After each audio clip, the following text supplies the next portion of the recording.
Bem-vindos a mais uma exploração connosco. Hoje, Portugal. Um nome que, pronto, nos leva logo para as histórias dos navegadores, dos impérios. Exato, da exploração marítima. Pois, mas hoje vamos olhar para outra faceta, talvez menos falada, a da invenção, da engenhosidade. Reunimos várias fontes que contam histórias, algumas incríveis, de ferramentas que mudaram mapas, a tecnologias bem mais recentes. Sim, é uma perspectiva muito interessante. E o que estas fontes também mostram é que nem sempre foi, digamos, uma história linear ou bem documentada. Como assim? Bem, houve muito secretismo estratégico, não é? Especialmente nos descobrimentos. E depois perdeu-se muita coisa ao longo do tempo. Invasões francesas, por exemplo, dificultaram a preservação de registros. Certo. Mas pronto, o que vamos tentar fazer é precisamente isso. Percorrer os marcos dessa criatividade que as fontes nos permitem identificar. Desde o mar alto até à inteligência artificial. Ok, então vamos a isso. Mergulhar nestes materiais e tentar perceber não só o que foi inventado, mas também o impacto, o porquê de terem sido importantes. E acho que temos mesmo de começar pela era dos descobrimentos, não é? Séculos XV, XVI. Parece que foi ali que a necessidade de ir mais longe, de navegar melhor, acendeu mesmo a chama de inovação. Sem dúvida, as fontes são claras nisso. Não era só construir barcos melhores. Era todo um sistema.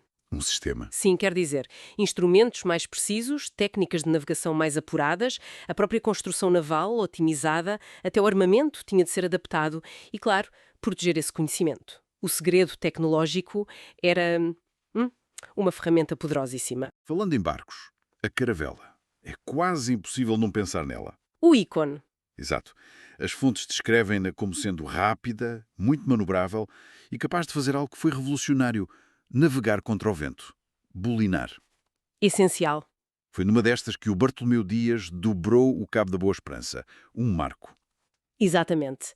Embora, curiosamente, a palavra caravela já existisse antes, para barcos de pesca mais pequenos, a versão dos descobrimentos foi, de facto, uma evolução crucial da engenharia naval portuguesa. Cerca de 25 metros, velas latinas, triangulares. Perfeitas para aqueles ventos do Atlântico? Precisamente, ideais para explorar a costa e para as primeiras grandes viagens. Mas, olha, é interessante ver a evolução. As fontes indicam que depois da viagem do Dias, surgiu a caravela redonda. Uma adaptação. Sim, uma adaptação já com velas quadradas, tipo as naus, melhor para ventos mais constantes, em mar aberto e com mais capacidade de carga. Mostra como a experiência prática ia logo influenciando o design seguinte. Muito bem. Mas para usar estes barcos em mares desconhecidos, era preciso saber onde se estava. E aí entra outra peça fundamental que as fontes detalham: o astrolábio náutico. Ah, sim, uma ferramenta-chave para medir a altura dos astros, do Sol ou da estrela polar e assim determinar a latitude. E era diferente do astrolábio normal, certo? Sim, uma adaptação muito inteligente. Pensado para o mar, as fontes descrevem-no como sendo feito em liga de cobre, mais pesado, para aí uns 2 quilos, para ter mais estabilidade com o balanço do navio, e com o disco vazado com aberturas, para o vento não afetar tanto. Engenhoso. E tinha ali dado aquela régua móvel com pínulas para apontar ao astro e a escala de 0 a 90 graus. O astrónomo Abrão Zacuto foi muito importante no seu desenvolvimento para a navegação. E uma curiosidade que as fontes referem: nas primeiras versões precisava de mais do que uma pessoa para operar. A sério? Dá ideia das dificuldades a bordo. Pois dá. Bom, e se o astrolábio dava a latitude, a precisão era fundamental. O que nos leva ao nônio, do matemático Pedro Nunes. As fontes falam de uma capacidade de medir ângulos com o rigor de minutos de grau. Impressionante para a época. Como é que funcionava na prática? Bem, o conceito era muito engenhoso, embora talvez um pouco complexo de usar. Imagine que se adicionava a um quadrante ou astrolábio normal uma série de arcos, uns dentro dos outros. Ok. E cada arco desses tinha um número ligeiramente diferente de divisões. Tipo, um tinha 90, o seguinte 89, depois 88, por aí abaixo. E para que servia isso? Aumentava imensa a probabilidade da régua móvel, a metclina, ficar alinhada exatamente com a marca num desses arcos, permitindo leituras muito mais precisas do que a escala principal sozinha conseguiria dar. Uau, percebo. Era levar a precisão a outro nível. Exato. Essencial para a cartografia, para a navegação astronómica fiável longe da costa, foi tão importante que astrónomos famosos como o Tycho Brahe o utilizaram. Claro que depois o conceito foi simplificado pelo francês Vernier, dando origem à escala que ainda hoje usamos, por exemplo, nos paquímetros. Fantástico. Então temos a direção, a posição e faltava a velocidade do navio. As fontes mencionam a barquinha. parece algo mais simples. Atribuída a Bartolomeu Crescêncio, sim. E era, mas a simplicidade aqui é genial. Era basicamente um pequeno flutuador de madeira em forma de setor, Uma fatia de pizza de madeira. algo assim, ligado a um cabo comprido com nós, atados a distâncias certas, lançava-se a água pela popa. E contavam-se os nós. Exatamente. Contava-se quantos nós passavam pela mão do marinheiro num certo tempo, medido com uma ampulheta. E pronto, tinha-se a velocidade do navio. É daí que vem a nossa unidade de velocidade no mar, o nó. Que interessante. Uma solução super prática. Completamente low-tech, mas eficaz. E no convés, a nível militar, havia armas específicas. As fontes falam da espada preta de bordo, ou colhona. Sim, essa espada do século XV foi desenhada mesmo a pensar nas condições de combate no navio, onde o espaço é limitado. E o que tinha de especial? A guarda era muito característica. Tinha uns anéis para proteger a mão e uns prolongamentos achatados, os pingos, virados para a ponta da lâmina. Podiam ser usados para atacar em combate muito próximo. Dava muita versatilidade. E porquê preta? Aparentemente, era pintada de escuro, para evitar reflexos indesejados e também para proteger melhor contra a ferrugem, claro, no ambiente marítimo. E, curiosamente, as fontes dizem que transcendeu o uso militar. Tornou-se até um símbolo de estatuto, oferecido a chefes locais em África. Incrível. Bem, vamos sair um pouco dos navios. Aparentemente, a inventividade portuguesa não se ficou por aí. Há exemplos mais ligados ao dia-a-dia e até ao lazer, certo? É verdade, a capacidade de criar e adaptar não estava só ligada às grandes questões de Estado ou da navegação. Um exemplo curioso que as fontes trazem é o baralho português tradicional. Quer dizer, um baralho de cartas com história própria. Sim, tem 48 cartas, deriva do baralho espanhol, mas tem as suas características únicas. Como quais? Os naipes são os latinos, paus, copas, espadas, ouros e simbolizam as classes sociais da Idade Média. Mas o mais distintivo, e que as fontes ilustram bem, são os dragões ou serpentes que aparecem nos ases. Ah, Daí a alcunha de baralho do dragão. exatamente. E outra coisa, a sota, a figura que corresponde ao valete, é feminina no baralho português, ao contrário do espanhol, e depois há nomes específicos para algumas cartas, como o duque para o 2, o terno para o 3, e para os ases de paus e espadas, o basto e a espadilha. Tudo isto ligado a jogos muito nossos, como a sueca ou a bisca. É um pequeno objeto, mas cheio de identidade cultural. Sem dúvida. Agora, vamos a umas ideias que parecem quase ficção científica para a sua época. Projetos muito ambiciosos, visionários. Sim, aqueles casos em que a imaginação talvez corresse à frente da tecnologia disponível na altura, mas que mostram uma mente inventiva notável. O caso clássico, a passarola de Bartolomeu de Gusmão, o padre voador. As fontes contam que ele chegou a apresentar um protótipo ao rei Dom João V, em 1709. Um balão de ar quente. Isso aconteceu mesmo. A demonstração perante a corte, sim, há registros disso. Um pequeno balão, um aeróstato, subiu mesmo uns metros na sala das audiências do Paço da Ribeira, em Lisboa. Gusmão conseguiu patente e apoio real. Mas e aquela imagem famosa da passarola, com velas, asas, foles? Ah, essa imagem icónica. Bem, ela só apareceu muitas décadas depois. E muitos historiadores, baseando-se nas fontes, consideram que é uma representação fantasiosa. Fantasiosa, porquê? Talvez fosse uma forma de Gusmão despistar a curiosidade ou a espionagem na época, ou então foi usada mais tarde, já no final do século XVIII, para ridicularizar a reivindicação portuguesa da invenção do balão face aos irmãos Montgolfier em França. Percebo. A petição original que Gusmão fez ao rei é fascinante. Descreve um aparelho para voar, para comunicar, transportar coisas, explorar. Mas a máquina, tal como está desenhada naquela imagem famosa, com ímãs e tudo, é considerada altamente improvável que voasse. Mas a demonstração de 1709, essa sim, foi um passo pioneiro na história da aerostação. Mesmo assim que figura, e houve outro padre inventor notável, o padre Himalaia, Manuel António Gomes. Ele causou sensação numa exposição universal em St. Louis, 1904, com o pirelióforo. O que era isso? O pirelióforo. Aqui a coisa fica mesmo interessante. Era basicamente um concentrador solar gigante.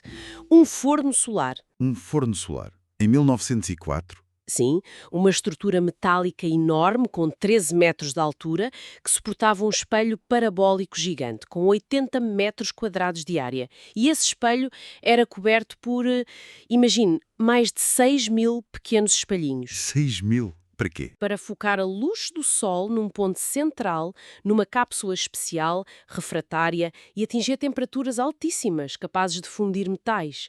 Tinha até um mecanismo de relojoaria para ir seguindo o movimento do Sol. Incrível. E ganhou prémios? Ganhou o grande prémio da exposição. As fontes até referem que o governo americano quis contratá-lo para ele ficar lá, mas ele recusou. Recusou. Porquê? Por patriotismo, dizem as fontes, e também porque tinha receio que a sua tecnologia de concentração de energia pudesse ser usada para fins militares. Um verdadeiro visionário da energia solar, muito à frente do seu tempo. Absolutamente incrível. Bem, damos agora um salto para tempos mais recentes. As fontes mostram que a inovação não parou, de todo. Entramos em áreas como a medicina, a tecnologia, os serviços. Coisas que usamos todos os dias. Exatamente, a capacidade de identificar problemas e criar soluções continuou, claro, adaptando-se às novas tecnologias e aos novos desafios. Na área da saúde, as fontes destacam um marco importante, o Zebinix, o acetato de eslicarbazepina. É referido como o primeiro fármaco de patente portuguesa, desenvolvido pela Pial. Sim, é um marco muito significativo para a investigação farmacêutica em Portugal. É um medicamento antiepilético e o desenvolvimento, segundo os dados, levou uns 14 anos e um investimento enorme, na ordem dos 300 milhões de euros. Uau! Atua bloqueando certos canais de sódio no cérebro, começou a ser vendido em 2010. Mostra que há capacidade em Portugal para este tipo de desenvolvimento complexo e de longo prazo. E ainda na saúde, mas na área dentária, a técnica All-on-4, criada pelo médico dentista Paulo Maló. As fontes dizem que revolucionou a reabilitação para quem perdeu os dentes. Dentes fixos, no mesmo dia. Como é que isso funciona? Bem, a ideia base é conseguir suportar uma prótese fixa, completa, de uma arcada inteira, usando apenas 4 implantes de titânio. Só 4? Sim, colocados estrategicamente na parte da frente do maxilar, onde o osso costuma ser mais denso e forte. E os 2 implantes de trás são colocados inclinados, a uns 45 graus, Inclinados, porquê? para aproveitar melhor o osso que existe e para evitar ter de tocar em estruturas anatómicas importantes, como nervos ou seios maxilares. E isso muitas vezes evita a necessidade de fazer enxertos ósseos, que são procedimentos mais complexos. Ah, percebo. Torna o processo mais simples. É exato. Agora, é importante notar como as fontes indicam que, embora o Palmaló tenha sistematizado, publicado e popularizado a técnica e o nome All-on-4 em 2003, o conceito aproveita ideias anteriores sobre implantes e sobre a possibilidade de colocar a prótese logo, a chamada carga imediata. Existem patentes associadas a componentes específicos do sistema, mas é sem dúvida uma solução que devolveu qualidade de vida a muita gente, apesar de ter um custo considerável, claro. Mudando um pouco de área, mas ainda na inovação com grande impacto social, o Colored, um código de identificação de cores para daltónicos. Uma ideia que parece tão simples, mas tão útil. Criado pelo designer Miguel Neiva, é um exemplo brilhante de design inclusivo. De facto, Como funciona? associa formas geométricas básicas às cores primárias. O azul é um quadrado, o amarelo um triângulo, o vermelho um outro símbolo. E depois combinas para as cores secundárias. Cria um código universal fácil de aprender para os milhões de daltónicos em todo o mundo. E tem sido aplicado? Sim, lançado em 2010, já está em imensas coisas, nos transportes públicos, em lápis de cor, em etiquetas de roupa, hospitais e tem alcance global, até uma app em árabe. Mostra como uma ideia focada numa necessidade muito específica pode ter um impacto enorme. Fantástico. Agora, tecnologias que nos facilitaram a vida. As fontes mencionam várias. Lembro-me de uma que foi uma revolução. O sistema pré-pago para telemóveis. O mimo da TMN, em 1995. Lembram-se? Quem não se lembra? Foi uma revolução silenciosa, mas com um impacto gigantesco. Mudou tudo, não foi? Completamente. Tornou o telemóvel acessível a muito mais gente. Antes era preciso ter contrato, era caro. O pré-pago permitiu de controlar os gastos, pagar só o que se usava. Democratizou mesmo a comunicação móvel em Portugal. E o conceito foi exportado, certo? Sim, rapidamente adotado em todo o mundo. Foi um fator-chave para a TMN, que hoje é a Mel, se tornar líder de mercado cá na altura e moldou a indústria global de telecomunicações. Uma ideia simples, mas no momento certo. E outra presença constante no nosso dia-a-dia em Portugal. O multibanco. Lançado em 1985 pela Cibes, era muito mais que só levantar dinheiro, não era? Mesmo na altura. Sem dúvida. Desde o início, o multibanco português destacou-se pela quantidade de operações que permitia. pagar a água, a luz, o telefone, carregar o telemóvel, comprar bilhetes de comboio, fazer transferências. Coisas que noutros países demoraram muito mais tempo a chegar aos ATMs. Exatamente. Era uma funcionalidade muito avançada para a época. Depois expandiu-se para os terminais de pagamento nas lojas, os POS, em 87. E mais recentemente, claro, a integração com o MBWay, que permite fazer quase tudo pelo telemóvel, sem cartão. Mesmo com a digitalização, continua a ser central. Sim, apesar do número de caixas físicas estar a diminuir por causa das apps, a rede multibanco continua a ser uma infraestrutura absolutamente essencial em Portugal. E para quem anda de carro nas autoestradas, a Via Verde acabou com as filas nas portagens. Outra invenção com selo português. Sim, desenvolvida pela Universidade de Aveiro a pedido da Brisa, a concessionária das autoestradas. Foi um desafio tecnológico considerável nos anos 90. Imagino que sim. Integrar tudo aquilo. Principalmente a parte da integração com o sistema bancário para fazer os débitos automáticos de forma segura e rápida. Foi anunciada em 91, mas implementada em 95. Usa aquele identificador que se cola no para-brisas. O DTE. Isso. Que comunica com as antenas na portagem. E o sucesso foi tão grande que o sistema depois se expandiu. Hoje usa-se a Via Verde para pagar parques de estacionamento, abastecer combustível, até em alguns ferries. Tornou-se sinónimo de passar sem parar, de conveniência. Muito prático. E para terminar esta viagem pela inovação mais recente, as fontes trazem-nos algo já da era da inteligência artificial. O Bout Bag.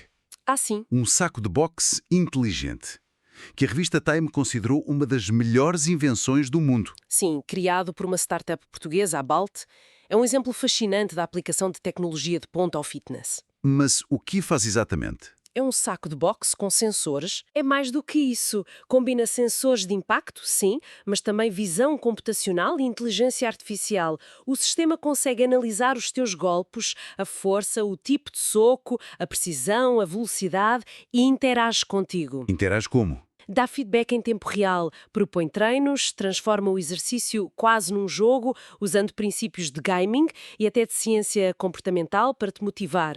A própria estrutura do saco tenta simular a sensação de bater num corpo humano, com um núcleo com água, camadas de espuma. Uau, que sofisticação! É um híbrido entre uma consola de jogos e um equipamento de fitness de alta tecnologia. Mostra bem a capacidade portuguesa de inovar também nestas áreas mais recentes, como a IA e o hardware inteligente. É realmente fascinante olhar para este percurso todo. Desde as caravelas que literalmente abriram o mundo, passando por soluções que usamos todos os dias, como o multibanco ou a Via Verde, até chegarmos a um saco de boxe com IA. Mostra uma persistência, uma corrente contínua de engenhosidade, não acha? Acho que sim. As fontes que exploramos hoje pintam esse quadro. Uma cultura que, perante a necessidade fosse ela navegar oceanos desconhecidos, comunicar mais facilmente, melhorar a saúde, ou simplesmente movida pela curiosidade pura, pela ambição, como a de voar ou de dominar a energia solar, soube encontrar respostas originais e muitas vezes respostas pioneiras. Fica então, talvez, uma questão para quem nos ouve pensar um pouco.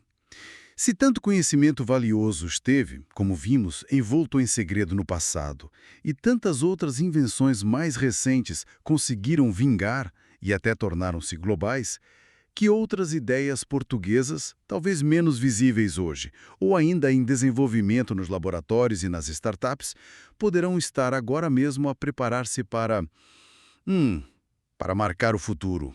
É uma excelente pergunta, algo que, sem dúvida, vale a pena continuar a observar e a acompanhar.